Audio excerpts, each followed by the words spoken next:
Last વિડીયોમાં આપણે આ છેલ્લું ડિઝાઇન કર્યું હતું તમારી સામે. હવે આજે લાસ્ટ જે ડિઝાઇન કર્યું આપણે તે ફક્ત ઇનપુટ વાળી વસ્તુ. હવે આપણે અહીંયા સેટ એવું કરવાનું છે કે આ જે બી કંઈ લીધું છે એનું ઇનપુટ આપણને લેબલ્સમાં દેખાડવું છે. તો લેબલ્સમાં દેખાડવા માટે હું આટલી એક વસ્તુ કરીશ. તમને ખબર છે કે મેં અહીંયા કોલ MD6 જે લીધેલું છે મેં, બરાબર, આ જે કોલ MD6 છે એ કોલ MD6 ને હું એને બનાવી દઈશ ASP.NET નું પેનલ. કયું? Panel control. દરઅસલ પેનલ કંટ્રોલ શું કરશે કે મેં ત્યાં એની વિઝિબલ ટ્રુ ફોલ્સ કરીશ. હાલાકે પેનલ તમારું કન્વર્ટ થઈ જશે ડિવિઝન ટેગમાં જ. તો બધાથી પહેલા મેં ASP લખ્યું છે, જેમાં મારે પેનલ લેવાનું છે. જોઈ લો, ASP કોલન પેનલ. આ ભાગને મિનિમાઇઝ કરીશ એટલે મારે એને ક્લોઝ કરવા માટે બી પેનલ લખવું પડે આ રીતે. બરાબર ને? થઈ ગયું. આ ક્લોઝ કરવું પડે ને ભાઈ પેનલ ટેગ.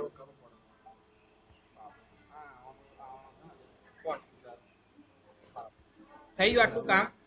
હવે આમાં આ જે તમને એરર બતાવે છે એમાં આપણે લખવાનું છે run at equal to server. કેમ કે run at equal to server જ્યાં સુધી ના લખીએ ત્યાં સુધી એ કામ નથી કરવાનું. પ્લસ મેં તમને આગળ બી કીધું કે કોઈ બી ASP ટેગ હોય જેમાં અગર તમે બે વસ્તુ ભૂલી ગયા તો એ એરર આપશે. એક run at equal to server અને એક ID. બરાબર? તો ID મેં આની આપું છું ID equal to panel input. શું આપ્યું મેં? ના ID આપ્યું છે. હવે આજ જે પેનલ છે એ પેનલને મેં ફરીથી કોપી કરી લઈશ. કોપી કરીને બિલકુલ નીચે પેસ્ટ ભલે મેં લગાવ્યું છે, એનું નામ ચેન્જ થઈ ગયું છે, જોઈ લો. એનું નામ બી મેં આપી દઈશ આઉટપુટ. થઈ ગયું ને?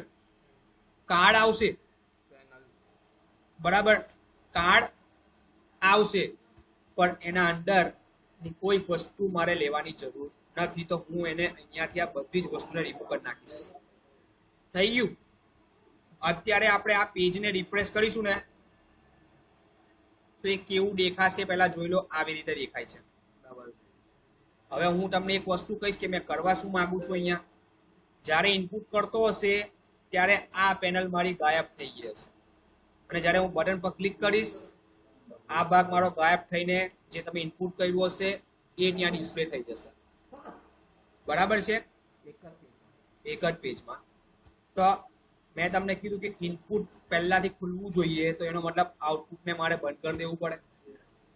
તો હું અહીંયા એક એની પ્રોપર્ટી છે વિઝિબલ ઇક્વલ્સ ટુ ફોલ્સ. એક વખત મેં એને વિઝિબલ ફોલ્સ કરી દઈશ તો નીચે વાળું ગાયબ થઈ જશે. જોઈ, બરાબર ને? પડી સમજ? તો આ થઈ ગયું. એટલે ટોટલ જોઈ લો. હું અહીંયા હવે ટેબલ ટેગ લેવાનો છું. ટેબલ ટેગના અંદર એવું સમજો કે class equals to table ordered. આ એક TR લઈ લીધો.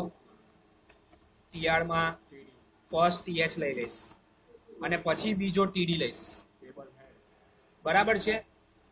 જેમાં મેં જેટલી ફિલ્ડ્સ લીધી હોય એ પ્રમાણે મારે લેબલ્સ લેવા પડે. Full name, address, city, date of birth, gender, hobby અને ફોટો. તો તમે જે બોલ્યા છે મને યાદ અપાવતા રહેજો. અત્યારે તો આ કામ કરે નહીં. તો એનો મતલબ કે મારે જ લખવું પડશે ASP કોલન લેબલ, જેમાં run at equal to ID is equal to LBL name. બની ગયું, જોઈ લો. અત્યારે જેમાં ટેક્સ્ટ હું સેટ કરવાનો છું એમ્પ્ટી. શું સેટ કરી દીધું? એમ્પ્ટી. આને જ આપણે નીચે કોપી પેસ્ટ કરતા જઈશું. જોઈ લો, જેટલા બી તમારે જોઈતા હશે તમે એટલા નીચે પેસ્ટ મારતા જશો. શું છે હવે? એડ્રેસ LBL એડ્રેસ અહીંયા શું લખવાનું રહેશે સીડી LBL સીડી આઈડી પાસ કરું ને કઈ નહીં કશું જ નહીં તું ખાલી જોયા કરું છે બોલું તે ખાલી જો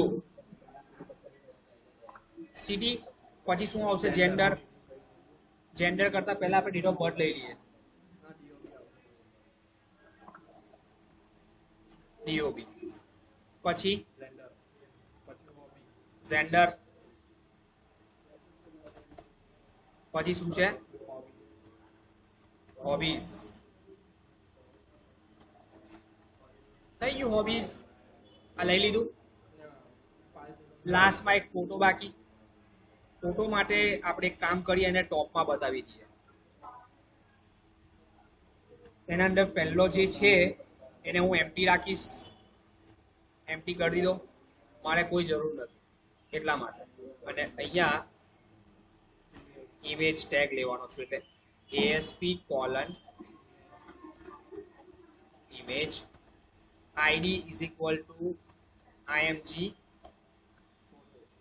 ફોટો તમે લોકો છે ને હું જે કીવર્ડ લખું ને આઈડી માં એના પર ધ્યાન આપો તમે લોકો run at equal to server જેમાં તમે લોકો એની હાઇટ સેટ કરી દેશો 100px સેવ એની વિડ્થ બી તમે એટલી જ પાસ કરી દો 100px એટલે સ્ક્વેરમાં આવી જશે બરાબર અત્યારે તમને ભલભલતું આપશે એને આપણે આ રીતે ક્લોઝિંગ ટેગ કરો ગમે તે કરો કોઈ પ્રોબ્લેમ નથી અત્યારે શું થવાનું નથી બરાબર ને શો થવાનું નથી હવે એને શો કરવા માટે મારે બટન પર ક્લિક કરવું પડે તો મેં ડબલ ક્લિક કર્યું એટલે જોઈ લો એને મને આ ક્લિક ઇવેન્ટ ઓલરેડી જનરેટ કરેલી હતી તે દિવસે હતી ને કઈ નહીં ટોટલી બધી જ વસ્તુ મેં રિમૂવ કરી નાખી અત્યારે LBL name dot text is equal to txt name dot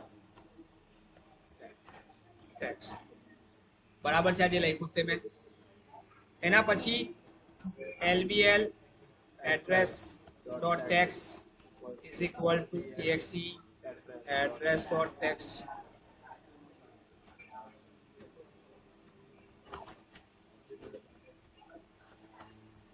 બરાબર છે એના પછી જેન્ડર કઈ નહીં તમે અહીંયા કોઈ બી સિક્વન્સ રાખો ને ત્યાં ડિસ્પ્લે થાય ને એના સિક્વન્સ એના પ્રોબ્લેમ નથી જોઈ લો RDB gender dot selected value RDB લેબલમાં હું ટેક્સ્ટમાં સેટ કરીશ ને એટલા માટે LBL ct dot text is equal to drp ct dot selected LBL hobbies is equal to અત્યારે મારે hobbies ને સેટ કરવા માટે હું અત્યારે આને એમ્પ્ટી છોડું છું જોઈ લો તમારી સામે કેમ કે હું બધાથી પહેલા અહીંયા લઈ લીધું string hobbies is equal to empty અને એમ્પ્ટી છોડ્યું છે તો તમે એક કામ કરી લો મેં એક UL ટેગ લઈ લીધો આ જોઈ લો દેખાય છે હવે લખીશ for int I is equal to 0 I less than શું લખ્યું છે chk hobbies dot items dot count ચાલશે I plus plus બરાબર શું કે તું હવે બોલ હું એના અંદર સ્ટોર કરાવીશ પહેલા હું ચેક કરાવીશ કે મેં કેટલા ચેક કરેલા છે બરાબર તો હું અહીંયા લખીશ કે if chk hobbies dot items of I dot selected બરાબર તો અહીંયા આપણે શું કરવાનું hobbies plus equals to li tag દેખાઈ જા જેના અંદર આપણે કોન્કેટ કર્યું પ્લસ થી અને ઉપર જ્યાં લખેલું છે એને કોપી અહીંયા નીચે પેસ્ટ લગાવો અને લખી દો ટેક્સ્ટ બરાબર છે લાસ્ટમાં હોબીઝ પ્લસ ઇક્વલ ટુ કરીને જે UL ટેગ તમારો છે એને ક્લોઝ કરી દો. પડી સમજ? અને લાસ્ટમાં અહીંયા આપણે શું કરવાનું, જે પેલો હોબીઝ નામનો વેરિયેબલ બનાવ્યો એને આપણે અહીંયા આપી દો. આમાં કોઈને ડાઉટ છે? આજે હોબીઝમાં મેં કર્યું તે યુએલ ટેગ સેટ કર્યો, પછી મેં નીચે કોન્કેટેટ કરાવું છું. જે બી સિલેક્ટેડ મતલબ કે ચેક હશે એ બધા અંદર એલાઈ ટેગમાં સેટ થઈ જશે. કે જ્યારે આઉટપુટ આવશે તમને વધારે ખબર પડશે. અત્યારે મેં ઇમેજનો કોડ નથી કર્યો, પણ જેટલું કર્યું છે એટલું ડિસ્પ્લે કરવા માટે બધાથી પહેલા મારે અહીંયા લખવું પડે મારું જે પેનલ છે ઇનપુટ ડોટ વિઝિબલ, એને આપણે શું કરી દઈશું ફોલ્સ. અને પછી આપણે કોને કરવાનું છે, આઉટપુટ પેનલને વિઝિબલ કરવાનું છે. પડી સમજ? તો મેં આ કોડને એક વખત તમારી સામે રિફ્રેશ કરું છું. આવી ગયું? મેં કાઢી નાખ્યું, એરર આવતી હતી. બરાબર. મેં હમણાં કોઈ બી ડેટ લીધી છે, ક્રિકેટ બી રમે છે, ટેનિસ બી રમે છે ને ફૂટબોલ બી રમે છે. મેં ફાઇલનો કોઈ કોડ કર્યો નથી, એટલે હું હમણાં ફાઇલનો કોઈ કોડ કરતો બી નથી. જોઈ લો. આવી ગયો? પેલો ગાયબ થઈ ગયો ને આવી ગયો ને? દેખાય છે? આ બી જોઈ લો જે મેં સેટ કર્યું તે. જેવું મેં રિફ્રેશ કરીશ તો પાછું આપણું ટેક્સ્ટ બોક્સ આવી ગયું. બરાબર. હજુ આપણે ઇમેજનો કોડ કરવાનો બાકી છે. તો એ કોડ કરવા માટે બધાથી પહેલા મારે બંધ કરવું હતું આને, એટલા માટે આટલી એક ફોલ્ડર બનાવીશ જેનું નામ મેં આપી દીધું ફોટો. બરાબર છે. આ ફોટો પાર્ટ આપણે અહીંયા એટલે આપવો પડ્યો કેમ કે આપણે અહીંયા ફોટાના અંદરથી અપલોડ કરાવીશું, ત્યાં પછી ડિસ્પ્લે થશે કે ત્યાં સર્વર સાઇડ સ્ક્રિપ્ટિંગ છે. શું છે? સ્ક્રિપ્ટિંગ છે એટલા માટે. તો હવે મેં જ્યારે કરીશ ફ્રી ટાઈમ તો પહેલા ચેક કરીશ કે if fup photo dot has file, અગર ફાઇલ ચૂઝ કરી હશે તો જ થવું જોઈએ ને. પહેલા મારે પાથ ફાઇન્ડ કરાવવાનો છે, તો path is equal to server dot map path. શું લખવાનું રહેશે? અને આ જે મેપ પાથ છે તેમાં મેં અહીંયા પાસ કરી દીધું ફોટો. એટલે આ શું કરશે એ બી હું તમને સમજાવી આપું કે તમારો રૂટથી લઈને આ ફોટો સુધીનો આખો પાથ લઈને આવશે. અગર હું તમને બતાવું આ વસ્તુ, તો મેં આને એક વખત અહીંયાથી કોપી કરી લીધું છે. પેજ લોડ ઇવેન્ટમાં આવીને એકવાર તમને હું ડિસ્પ્લે કરીને બતાવી દઉં.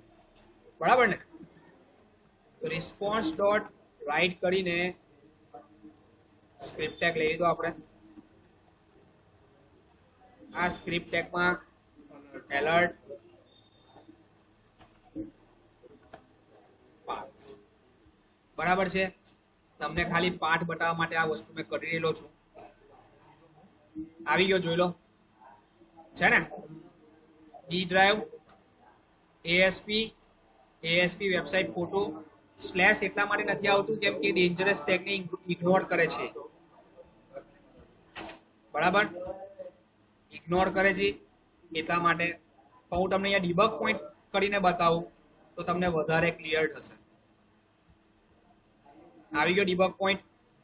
એક વખત મેં અહીંયા ફંક્શન F10 પ્રેસ કરું. હવે જુઓ, હવે પાર્ટ કમ્પ્લીટ દેખાડે છે સ્લેશ સ્લેશ વાળો.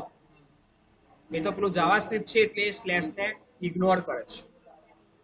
બરાબર છે ને? ડી ડ્રાઈવ ASP વેબસાઇટ અને પછી ફોટો, એટલે રૂટ ફોલ્ડર થી લઈને તમારા ફોલ્ડર સુધીનો આખો પાર્ટ લાવીને આપશે. અગર આ વસ્તુ મને સમજમાં આવી ગઈ હોય તો હું આ બધી વસ્તુને પહેલા રિમૂવ કરી નાખીશ કેમ કે મારે અહીંયા એની કોઈ જરૂર નથી. જરૂર છે એ અહીંયા છે. અને આ વસ્તુ આપણી ક્યારે એક્ઝિક્યુટ થવી જોઈએ? જ્યારે એને ફાઇલ ચૂઝ કરી. તો અહીંયા આપણે એકવાર સ્લેશ બી લગાવી દઈએ કેમ કે આપણે ફોટો ફોલ્ડરના અંદર સેવ કરવાનું છે. બરાબર ને? પછી જ મેં અહીંયા પ્લસ કરીને લખી દઈશ fup photo dot file. બરાબર? કેમ કે મેં મારા ફાઇલ અપલોડ, મારું જે છે આજે મારું ફાઇલ અપલોડ છે, તમે જોશો તો fup ફોટો નામ આપેલું જ મેં. બસ હવે આના પછી આપણે શું કરવાનું? fup photo dot save as, જેના અંદર આપણે પાર્ટ સેવ કરી દેવાનું. થઈ ગયો? દેખાઈ આજે કર્યું તે મેં.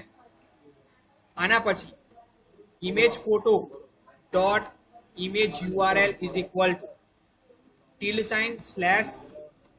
~/photo/ plus fup photo dot file name. ~, એટલે કે એ રૂટ ફોલ્ડર તેની સિલેક્ટ કરી લેશે. અગર મેં એકલો ફોટો લખીશ તો એ કામ નહીં કરે. સર્વર ટેગમાં અગર તમારે આગળના પાર્ટને ઇગ્નોર કરવો હોય તો તમારે ટિલ્ડ સાઇન યુઝ કરવાનું. ટિલ્ડ સાઇન વનની બાજુમાં. બરાબર. હવે ફરીથી આપણે એક વખત આને કરવાની કોશિશ કરીએ. તો જો આવી ગયો આ મનસુર વાગડાવાળા, બધી વસ્તુ આપણે લઈ લીધી. એડ્રેસ બી નાખી દઈએ અહીંયા. હવે અહીંયાથી આપણે કોઈ ફોટો ચૂઝ કરી લઈએ. ભાઈ ફોટો છે કોઈ?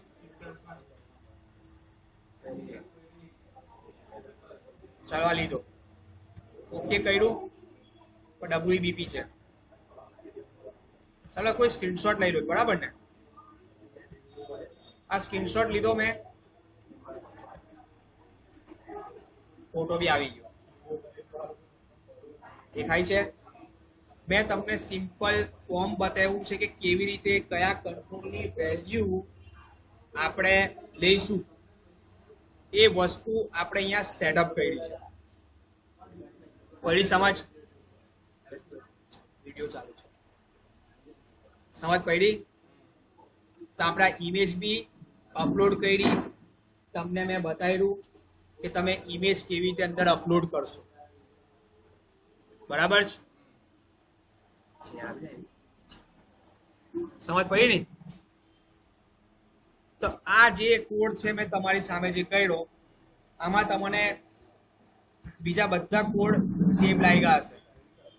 ખાલી અલગ આ બે જ વસ્તુ હતી.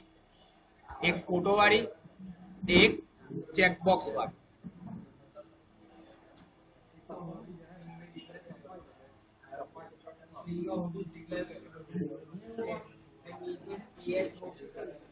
હે? ચેકબોક્સ ને ચેક કરાવવા માટે